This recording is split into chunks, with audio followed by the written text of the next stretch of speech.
Good morning, everyone. I hope you had a good rest, Mr. Chongan. We tasked you a whole lot yesterday. But before we proceed, may I ask our religious leaders to lead the prayers. Please. Imam C. Yeah, Imam C. لله رب العالمين الرحمن الرحيم مالك يوم الدين إياك نعبد وإياك نستعين اهدنا الصراط المستقيم صراط الذين أنعمت عليهم غير المغضوب عليهم ولا الضالين وإن تستفتحوا فقد جاءكم الفتح نصر من الله وفتح قريب وبشر المؤمنين بسم الله الرحمن الرحيم قل أعوذ برب الفلق من شر ما خلق ومن شر غاسق إذا وقب ومن شر النفاثات في العقد ومن شر حاسد إذا حسد بسم الله الرحمن الرحيم قل أعوذ برب الناس مالك الناس إله الناس من شر وسواس الخناس الذي يوسوس في صدور الناس من الجنة والناس إن الله وملائكته يصلون على النبي أيها الذين آمنوا صلوا عليه وسلموا تسليما صلى الله تعالى عليه وعلى آله وصحبه وسلم تسليما سبحان ربك رب العزة عما يصفون وسلام على المرسلين والحمد لله رب العالمين. Shukran. Thank you very much, Imam C. Bishop. Gracious and eternal Father, we continue to thank you for seeing us through yesterday and for bringing us again to the beginning of another day. We give ourselves unreservedly under your direction, protection, and the Lord, that you will guide and direct all the proceedings of the TRRC. By your goodness and your mercy, you will grant that the hills will be wounded.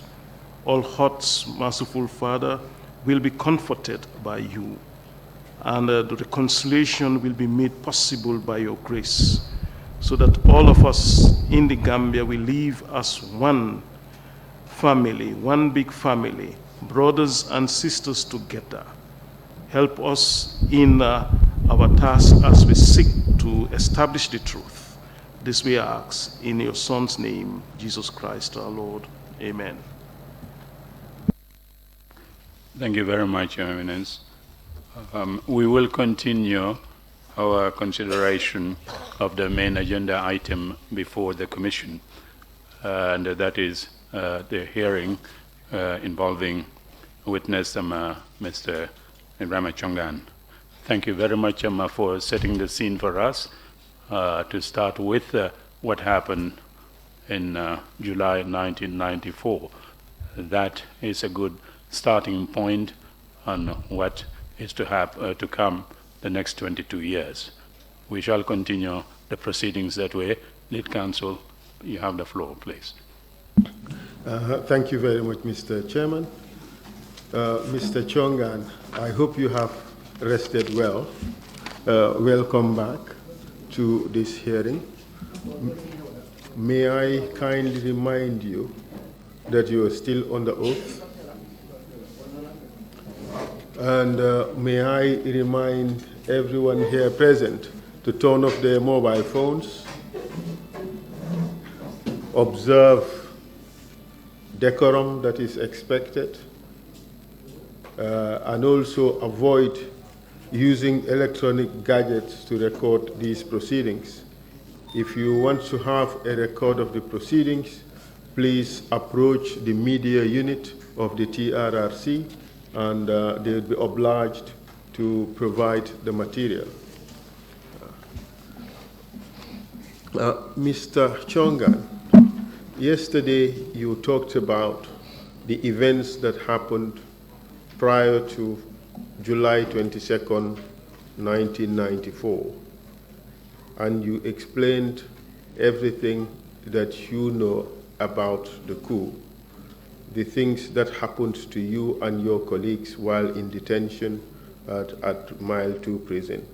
And your testimony went as far as your appearance before the Carnifing Magistrates Court, where you yelled across to your wife and asked her to inform lawyer Usman Silla that he needed to represent you. You agree that we've covered that much in yesterday's proceedings? Yes, before we resume discussing what happened regarding your case or the charges that were leveled against you. I would wish to clear a few issues or that still need further elucidation, such that we can clear certain doubts or certain missing gaps that are in the record. And I want to look at 4 different areas, just to prepare your mind for that. I want to talk about what happened at the airport. I want to talk about what happened to certain officials in the army after your incarceration. I want to talk about the whereabouts of the IGP and President Jawara soon after the coup was announced. I'd also want to talk about the U.S. Gambia military drill that was supposed to occur on the day of the coup itself. And the 5th point would be the relationship between the prisoners and some of the prison officers as at the time you were in detention. Would you be prepared to discuss those? Yes, Counsel. The first point is to do with the events at the airport. Just to recap, yesterday in your testimony, you indicated that as AIG, that is Assistant Inspector General of Police for Operations, it was your responsibility to supervise the activities of the police at the reception of the president when he arrived from England. That's right. No, let me clarify. The president has his presidential guard who were not under me. And the tactical support group and the general duty, obviously, and the area is under my command for policing issues. So we just need to clarify that. But certainly, I should be there. I should be at the airport. And your presence there was not just ceremonial. It was as part of your responsibilities as AIG for operations. Is that right? Yes. You also, so you indicated to us that it was unusual that you were asked not to attend on that particular day. Yes. You also indicated that it was unusual that the soldiers who were present were asked to show that their weapons did not contain live ammunition. Yes. Apart from those 2 unusual events, do you recall any other unusual activity or unusual event that occurred on that particular day? Yes, I mean, I have to also bearing in mind that I was not present, but I subsequently knew what happened, because everybody knew about it, that the vice president at the time was not there when the president arrived, and also it was unusual for, as you rightly articulated, for the military to be humiliated there, for them to show their weapons that they didn't have any weapon. And also, everybody knew there was a rumor of coup. Why, after the guard of honor, why did they just allow the suspected officers just to go and just fall out? And then they come back the following morning to start this mutiny, which will eventually lead to a coup. You talked about the vice president not having been present at the event. Was his presence required? Well, if the president travels, the vice president is de facto acting as a president. And when the president comes, the vice president should be there. Are you suggesting that protocol required that the Vice President be present? Correct.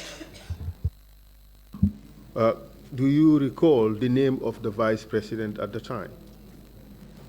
The Vice President was Honorable Sehu Sabali. I would now move on to the next point. In your testimony, you indicated that after you returned from the brief skirmish you had with the coupists, you managed to find your way through Bond Road back to police headquarters. And I asked you the question whether you saw the IGP when you arrived at the police headquarters, and your answer was no. Is that right? Yes, that was correct. Did you eventually find out where he went? Yes. At the time, I didn't know until I went to Tobacco Road where I was staying. It was later I realized that the government, the president and the IG and some senior officials have boarded the Nigerian vessel, County Lamore. If you recall, in my testimony, I did indicate that there was supposed to be a joint exercise between the Americans and the Gambian Armed Forces when the day before Colonel Salute came to my office and Captain Samsudin Sar at the time to inform me about the exercise so that we can warn our units at Denton Bridge. So it was in the weekend that I realized that the officials have gone, that, including the IG. They bought the ship and left.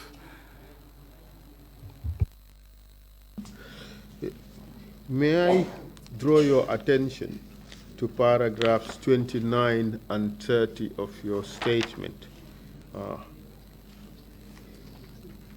Could you read out those two paragraphs, and then I would ask follow-on questions? Paragraph 29, I wrote, I heard that President Jawara knew nothing about the precarious security situation that was in the country on the day of his return from London, Thursday evening. Could you kindly slow down as you read out the paragraph, please? Thank you. Okay. On Friday morning, he went to his office looking forward to business as usual. Then some senior officials, the NSS National Security Service Director and Vice President Sehu Savali of his government, came to advise him to leave for the U.S. naval ship. When he asked for explanation, the collective response was, don't put your family at risk. After they explored the implications of the military insurgency that was underway, he considered to leave for the naval ship with the understanding that if the rebel soldiers overrun all the security forces, he will be able to make the necessary contacts for the visiting U.S. Navy to intervene and cross the mutiny. But nothing of that sort would happen. In fact, I understand that after the president, his family, and a handful of senior officials, including the Inspector General of Police, were on board, the then U.S. Ambassador to the Gambia, Mr. Andrew Winter, informed him that Washington had to approve any intervention by the American Navy. The rebel soldiers had already taken over the State House, and by 6 p.m. they announced the coup on Radio Gambia. Officials in Washington wouldn't authorize the Navy to intervene in what they considered a domestic matter. The word from Washington became the death knell for President Jawara's 3 decades-long presidency. The president was left with negotiating with the coup leaders for his return, but the effort became futile. On Sunday, the naval ship left the Gambian waters for the Senegalese capital, Dakar, and the Senegalese authorities offered President Jawara asylum, the Navy ship proceeded to their next port of call. As far as you know, is this a true and correct recollection of what actually happened on that day? Yes, this was a true collection. That the president left with some senior officials, including the IG. They left on the naval ship, and there was an attempt for the president to talk with the juntas, and I think he spoke to one of them.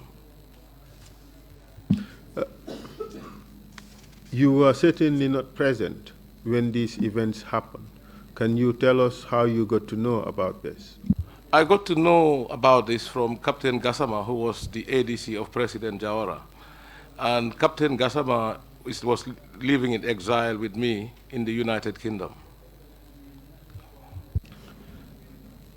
You told us that when you arrived at police headquarters, your boss, who had ordered you to go to the bridge and fight, was not present.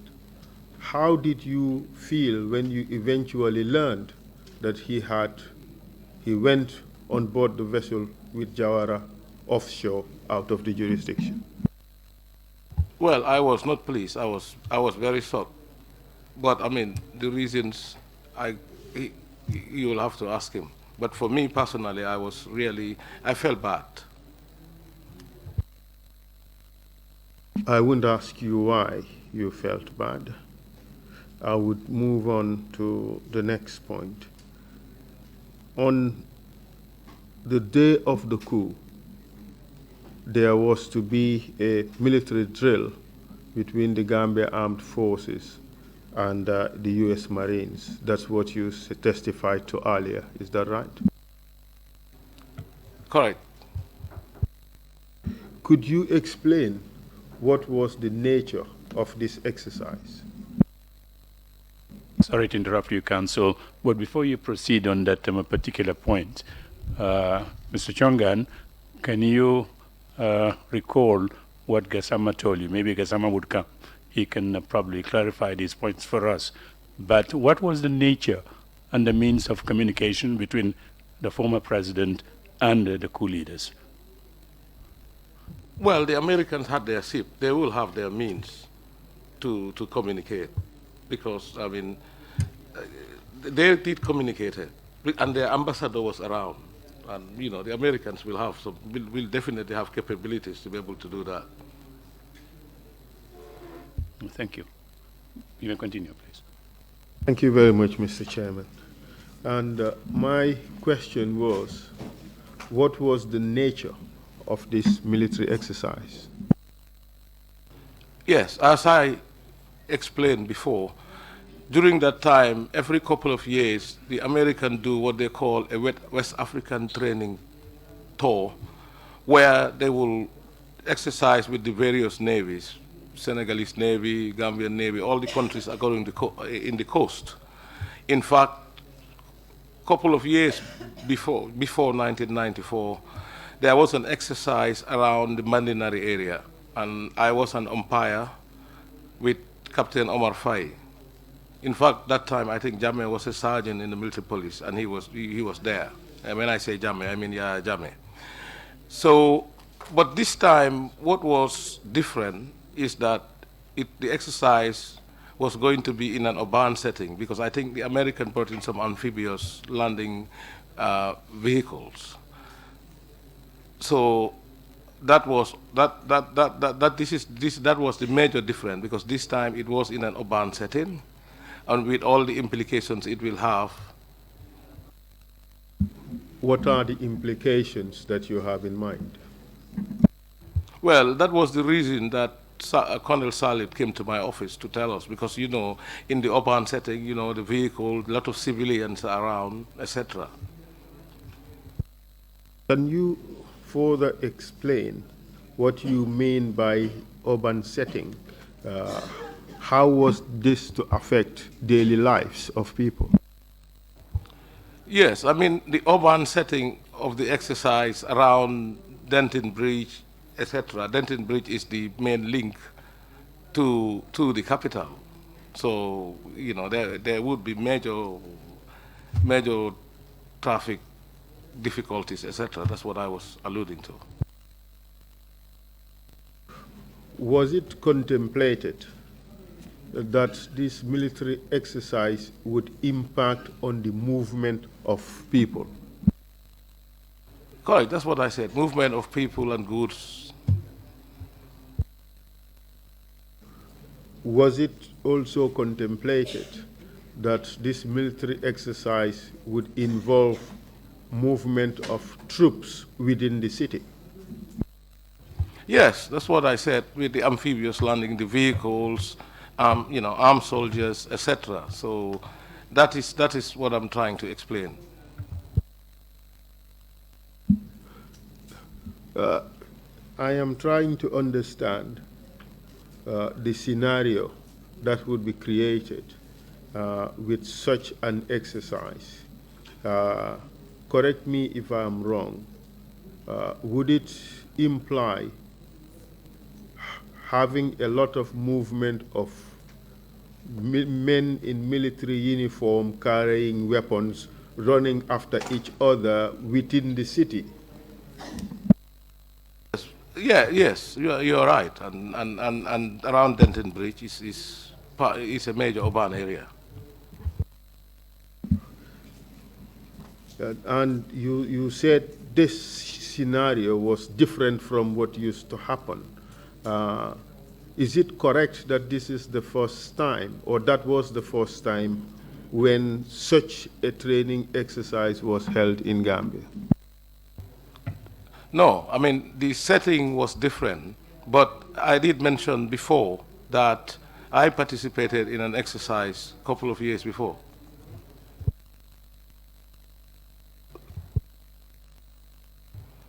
Yes, and I think now there was a lot of rumors after the coup whether the Americans were involved or they are not involved or they should have stopped it, etc. My view is that it's a coincidence, but you know, it's for historians to research and judge. I can only say what I know. Thank you, Mr. Chongan, for that clarification. That was going to be my next question. You preempted it well and answered it. So thank you very much for that. We have addressed three of the main points for clarification. In your testimony yesterday, you talked about the head of the army, Mr. Babukar Jata, and Mr. Dennis Coker, who was, I think, major at the time, visited at the prison. Do you know whether Dennis Coker is still in the army? No, Dennis Coker is not in the army. Dennis Coker would later, I think the last thing he couldn't handle was after the death of Haidara, which we will come in prison, when he went and saw the body. So Dennis would eventually leave the army and go to America. And I found that a very courageous thing, a very conscientious officer, because he was here, #2 in the army, with all the privileges, and he left that. I think that was a very honorable act. What was the honorable act you're talking about is that he left the army. Do we know why he left? Yeah, he left the army because he couldn't take it anymore. He has seen how senior officers have been detained, humiliated, and all this detention, etc. He could have played along like the majority of the officers and every plea as if you've seen or you've not heard nothing. So that is why in my book, he's a very honorable officer. That's what an officer should do, not to condone or join illegality. How do you know that he left because of this particular reason? Yes, I mean, remember, we all are in exile, and we have spoken on several occasions, and he has explained he couldn't take it anymore. So you mean that Mr. Coker himself told you that this was his reason for leaving the army? Yes, that's what I just said. Now, let's talk about life in the prisons. You have mentioned a number of names of officers at the prison. And you mentioned one Thomas Jaju. You have mentioned Ismaila Sanyang. You have mentioned Buba Jata, alias GV Paint, Malang Sidibe, Per Marong, Antu Sedi, and David Colley. Do you remember mentioning these individuals? Yes, correct. How come you're still able to remember the names of these individuals? Is there any particular reason? Well, I mean, this is a fundamental time, an impact on my life. And I knew some of the officers like Mr. Marong and Antu Sedi. Antu Sedi, we are all of the same generation. And we used to meet every Friday. They come to my house, and we were basically friends. But for Thomas Jaju and David Colley, particularly Thomas Jaju, he made us suffer. He dehumanized us and refused us sour, like what I testified yesterday. So, and also it was a bad and a very wicked coincidence, because they all, him and I think David Colley, they all came from Kanilai. So they saw this as their government. So you can see how unlucky we were. But as I mentioned yesterday, there were also very good officers who were humane. They couldn't do anything because they didn't detain us, but they were humane, like Sidibe I mentioned, Malang Sidibe. And there was another guy called Minteba, but I can't remember his name. He was also a very, very, very sympathetic officer. And yes, David Colley also was not very helpful, but he was a little bit higher up because we had direct contact with Thomas, where for months when we were isolated after September 6, nobody comes to see us except him. For Buba Jata, as I said, he's a very human guy. He was the prison medic who used to come with the ink. You know, I don't know whether it has already. All of us, when we grew in the Gambia, if you have a wound, they used to put that ink in the cotton and put it in the in your wound, and this is called GB Fent, gentle something, the correct name. For Ismaila Sanyang, we grew up in Latrikunda, so probably that's why he was a little bit more sympathetic. In fact, I remember once in the prison where Thomas Jata said in Mandinka, I don't know whether I will know it properly, Balaya Lofo, Balahama, Balaya Longo Noma or something, meaning, you know, you have sympathy to somebody you know. You know, so you can see the situation. So that is what happened. Is it your suggestion, therefore, that Mr. Thomas Jaju contributed to the inhumane treatment of the prisoners at Mile 2 prison, including yourself at the time? Yes, but I can talk with absolute certainty for myself and Captain Charm. Nobody would deny somebody to have a shower for 1 month, especially somebody who has gone through a mock execution, and then afterwards once a week before it went on a daily basis. Nobody. That is not in the rules of the prisons. I'm very aware of the rules because I was a police officer, and we were not convicted prisoners. So, you know, we should have been giving our clothes. I should have been giving my clothes, and we were detainees. We are entitled for our families to send us provisions so that we can have it. So, keeping the provisions, etc., that is inhumane and unjust. Talking about provisions that family members would or would not bring to you, could you explain what happened on that issue with regards to you, provisions that may have been sent to you by your family members? Yes, I mean, when we were isolated, my wife still continued to bring provisions, you know, coffee, biscuits, sardines, and corned beef. That's why I still hate sardines and corned beef. I don't even want to see it because that's the only better food you can eat. So most of those things, when we were detained and when we were transferred to security wing number 1, it's not filtering through to us. It was only subsequently when I came to going to court and I spoke to my wife and he said he was constantly coming. I say, oh, me, I didn't see it that time. But after when we came back to security wing number 4, the provisions were coming normally. Did you ask anybody what happened to the provisions that were being sent to you in prison while you were in security wing number 1? No, we pleaded. I did mention yesterday when I think it was Ismail Sanyang Stone when a pot of coffee slipped through. And now we beg to have hot water so that now we started having hot water every morning. You know, nobody gives you any answer. And also, you have to understand in that context, it's very difficult. You are powerless. You are a prisoner. You are at the mercy of the prison guards. Just trying to understand the system that operates at the prison.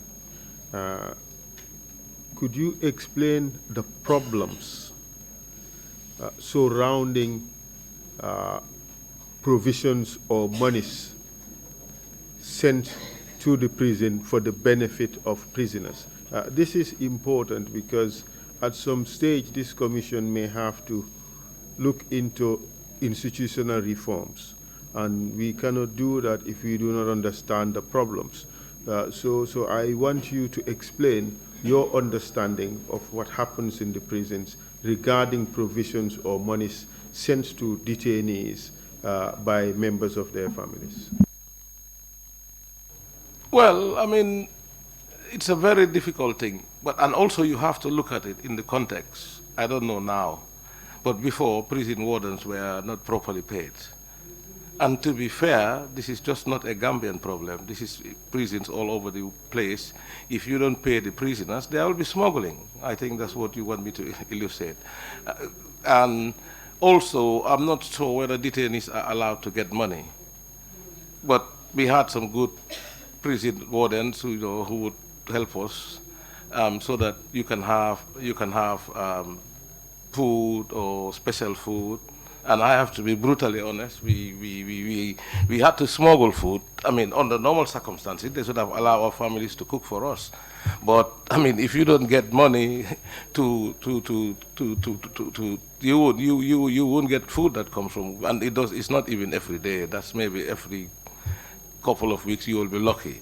So there were even other issues, because when I was in the prison, I was shocked to even know that in the prison they are selling drugs, cannabis. Some prisoners are allowed. So that is why institutional reforms are very important, so that prison wardens are properly paid, properly trained. So there were challenges. And wherever you go, there were some people who were very wicked, and some people who were humane, and some people who basically were opportunists. They just saw it as an opportunity to make money out of the detainees. In a sense, you are telling us that during your time at Mile 2, there was a lot of corruption. Yes, correct. Corruption among prison officers. Well, yeah, and also, I mean, the detainees are not that quite innocent also, because they are giving money, so it's a difficult thing. Okay, thank you for those clarifications. We now move back to the criminal charges that were leveled against you. And in your testimony, we discussed up to the point you were taken at Kanifing Magistrates Court.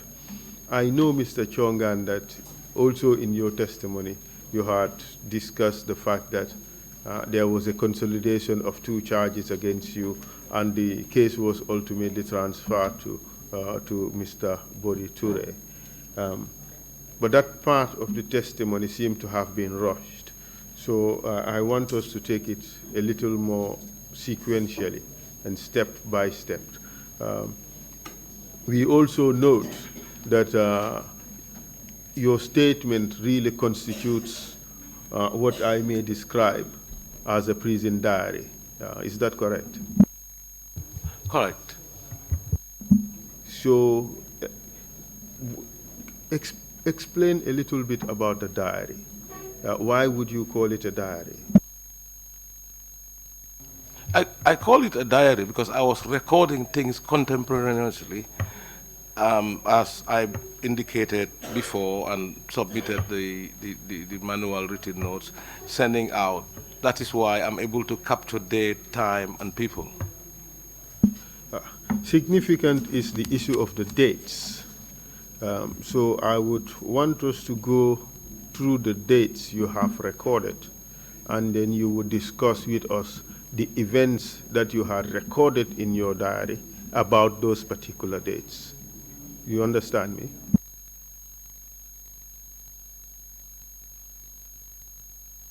Let's start with paragraph 140 of the statement. That is 27 March 1995. This would have been after 9 months of detention.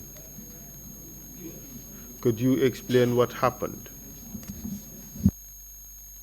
Yes. On this day, we appeared in Magistrate Chris Onia's courtroom, and the courtroom was full to capacity, and this was and our lawyers were there. So our lawyers were applying for bail, and my lawyer was lawyer Usman Silla, and we all. He was very optimistic. He thought that the magistrate will grant bail, even though I wasn't optimistic. So, do you want me to read 141? What does 141 entail? But perhaps maybe first of all answer this question. Was bail granted on that particular day? The 27th March. No, bail was not granted. That was the application, and the application was on that day, on the 27th March. So it will on 10 April, that where the magistrate will make a decision. And can you tell us what happened on 10 April? Yeah, on 10 April, as I said, as Magistrate Onya rejected the bail application based on certain provisions laid down in the military decrees number 2, 3, and 26 of the Armed Forces Provisional Ruling Council. In delivering his ruling, the magistrate reiterated that he wouldn't want to portray his court as an elephant in clay fit. You did testify about this earlier, and you made that same exact quote. Yeah. But how did you view that decision? I view it that the magistrate was giving the junta a way out. I think he should have granted bail so that we know what happens, whether they will release us or they don't release us. And I think this is very fundamental and important for the independence of the judiciary and for the judiciary to take responsibility, because this is the telltale signs at the beginning where we would go to a stage where there is total abdication of responsibility. Following this decision by the magistrate, did your lawyers take any other action regarding your bail application? Yes, they went to the higher courts and it went up to the highest court in this land, and the highest court acknowledged that there are no human rights laws in the Gambia. And that was reported in the papers everywhere. Amnesty International quoted it in the following year's annual report. after these hearings, according to your earlier testimony, you appeared before the review panel. Could you remind us what happened at this review panel? Yes, we appeared at the review panel where the chair, the Nigerian judge,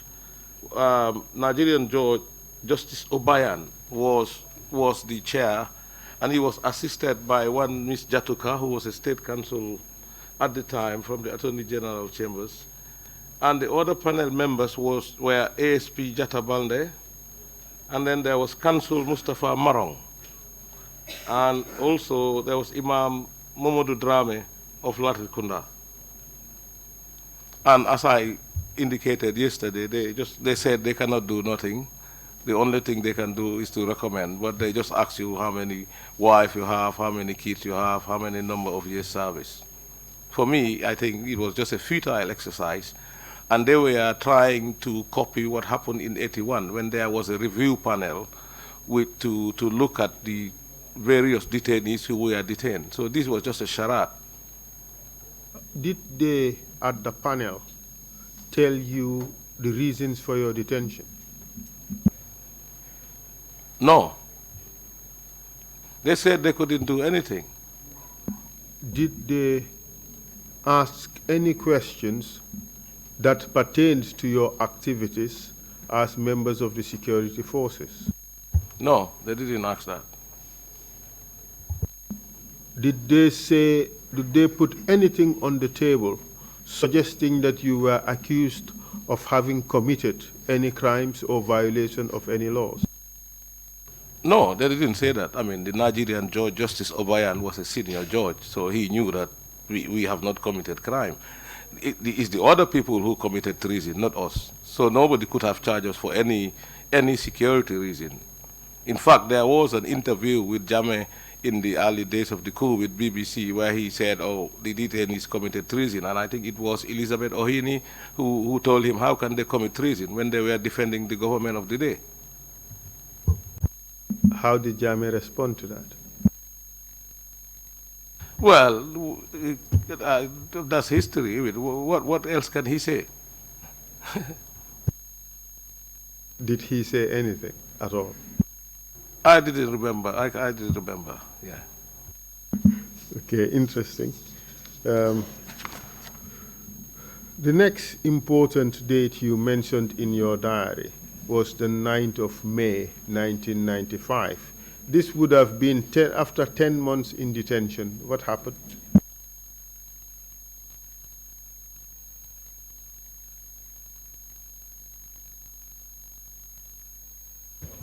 Sorry, I said this 9 May 1995 was the eve of Tabaski, and you know this this Muslim feast, and always it was a tradition. If it's Eid al-Adha or if it's Christmas or in this feast, you know, during the Fourth Republic, former President Jawara would release prisoners. So we thought that maybe there will be some prisoners released. And on this day, this was the day that Thomas Jaju came and took Captain Samsudin Sar, Chief Superintendent Turo Jaune, and Captain Durcham to the prison headquarters. And they were the lucky ones that day, and they were released that day. How did you feel when you learned that at least 3 of your colleagues had been released? Well, we were very happy for them. Obviously, we felt very disappointed. But for me, I always knew I will be the last person to come out, because for 2 reasons. I was one of the most senior people. After press judge, I was the most senior serviceman at the time. So I know I would be among the last batch. And secondly, with my skirmishes with the soldiers, I mean, I know they had a beef with me. So for me, deep down, I just said, you know, I leave it to Allah. But I knew I would not go home early.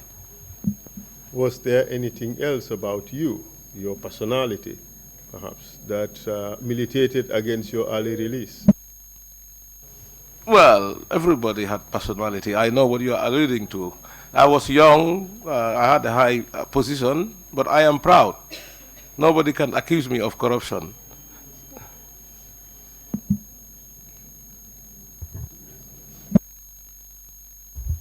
Yes, please. Second. Mr. Chongan, I recall yesterday you mentioned moments Sorry, can you announce your name, please, for the transcribers? They had problems with that today. Your name? Commissioner Kinde. Chongan, I recall yesterday you mentioned that there were a number of moments when you were training Yaya, and even after his training, when he was working on the U, there were a number of moments when you had confrontations and sour relations. Don't you think that also may have contributed to, you confirming that you will be one of the last to go out? Well, I mean, I don't know your explanation, how you articulated it. I did not have confrontation with him. I was his senior. And if he doesn't do something right, I have never done anything unjust or unfair to him. No, certainly I know you were only performing your duty, but that may not go down well with him. And with this opportunity, I wonder if you would not come last. I think the main purpose I came last because Jammeh was, to be frank, he was jealous and envious because he lived next door to me. I had a car, a beautiful car, a Pajero in those days. So obviously that is why he had the obsession of buying so many cars.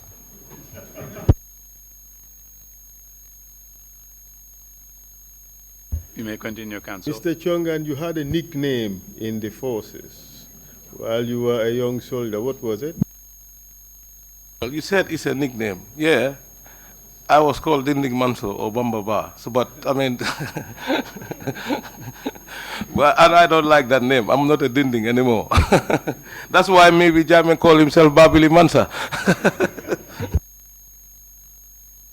What does Dinding Manso mean?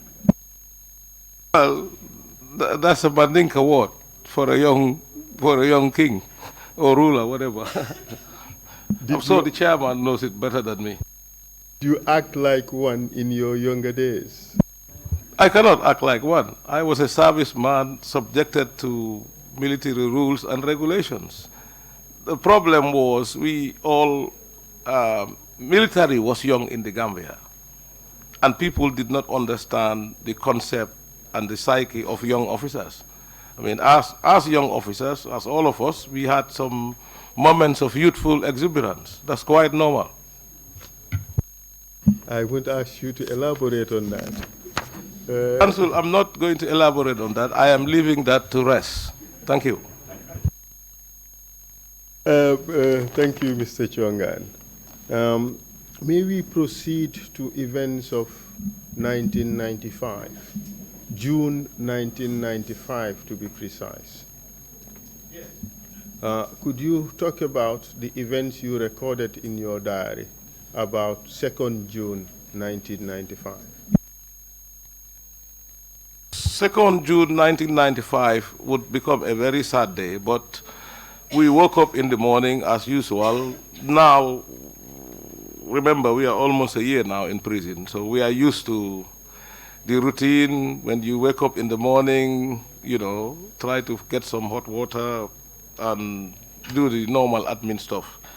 Then it was very sad. And obviously, in the prison, they always lock us up from noon to 2 o'clock, so that in the morning when we come out, if there is no tension, they will leave us till 12, and then they will lock us up from noon to 2 o'clock, and then they open us up. But we were there in the afternoon, and so the cells were reopened after 2 o'clock. And then around 4:45 p.m., we had shouts and cries from security wing number 1. Then there was a prison officer I called Seni. I'm not sure whether it was Seni Daba or something, but he was called Seni. He was a prison guard, and he was running from security wing number 1, coming to us at security wing number 4 to report to Sergeant Jawando who was a prison sergeant at that time, the chief commander of our area, and inform him of the death of Sadibu Haidara. What happened after you had that information? Well, we were sad, and then afterwards the prison authorities, I think it was Antu Seidi who came, and then afterwards Major Dennis Koka came, and then afterwards they took out the dead body, put it on a trolley. I still remember they covered it with a blue prison blanket, and they took the body away. Prior to his death, did you have the chance to see him in the prison? Yes, I mean, as I said, I know Haidara for a long time because he was in the Gendarmerie, and then we went to Turkey together. And I remember when he was in Turkey, he did have some medical problem until he was admitted at Haidar Pasha Military Hospital in Istanbul. And I remember we visited him, myself, Sirif Mbai, and others. We were there doing our course. And also, after the torture, he had some medical issues. I remember they used to take him to the... Let's clear that issue. Which torture are you referring to? Well, the torture, I said, when they were tortured, shortly after they were brought in under detention. I did testify that yesterday. Who? Who do you refer to as we are talking about Saibu Haidara and Sabali, Sana Sabali at the time. According to your testimony yesterday, they were tortured on 2 separate occasions. Is that right? Yeah, that's correct. After the tortures, continue your testimony? Yes, then afterwards, Sadibu Haidara was sick, but this is much later, and they used to take him to the prison headquarters for Dr. Gay, Dr. Aliu Gay. I'm not sure whether Ali was the first name. Dr. Gay, the well-known Dr. Gay at RVH at the time, used to treat him. But the situation became so bad that on one occasion or so, Dr. Gay had to come right all the way to security number 1 to see him. And, you know, that time we are always sitting outside, and we saw he went. And at some point I did saw, it looked like his face was a little bit swollen shortly before he died. Do you know whether he was taken to the hospital at all? Well, I wouldn't know. Remember, we never go out of the prison. All you know, he said that they went to the prison headquarters. So I wouldn't know. I cannot. I can only say what I've seen. While you were there, did anybody else die in the prison? No, no, I couldn't remember. Well, there would be people might die in the main yard, but for us, the security detainees, I didn't remember anybody dying. Let's now move on to events of 15 June in your statement. What happened on this day?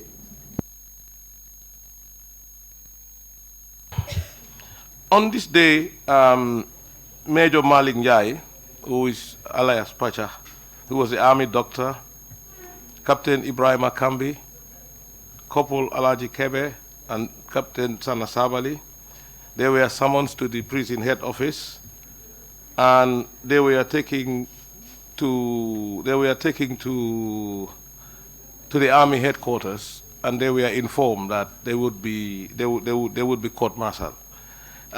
Major Malik Njai was the most senior officer by rank in the military then, and he was in cell number 13, opposite my cell number 27. So he lamented that he couldn't understand what offense he may have committed. So he was, of course, right. And then obviously he was in a very distraught situation because not knowing what offense you've committed. That's right. But before you continue your testimony on that, just allow me to take you back a little bit to the death of Haidara. We just need to establish whether you knew the cause of his death. No, I wouldn't know the cause of his death. I'm not a doctor. Did you hear anything having been said about the cause of his death? Well, I wouldn't know. We were in prison. Obviously, there were rumors. People have different versions. Some people thought that he might have died as a result of the torture, or he might have natural conditions. But I wouldn't know. I'm in prison, and I'm not a doctor.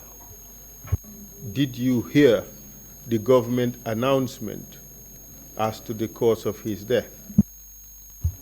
Counsel, remember, I was in prison. So I think those outside should be able to answer that. The reason why I rate this is, okay, take a look at paragraph 45 of your statement. 162, yes. Take a look at paragraph 162. Yes, I remember the Radio Gambia announced that Captain Sadiq Haidar died from chronic high blood pressure. That is the point I wanted I wanted to establish. Okay. Okay. So now you were telling us about Kambi, Ebrima Kambi, Malik Njai Pacha, Major at the time, and Corporal Alaji Kebe. Did you know Alaji Kebe before? Alaji Kebe, no, I did not know him. I came to know him in prison because he is from the army. And what did you learn about him while in prison?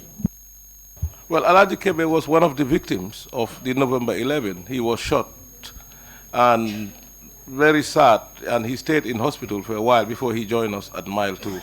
And one of his legs is longer than the other. Very, very sad. Do you by any chance know why one of his legs was longer than the other?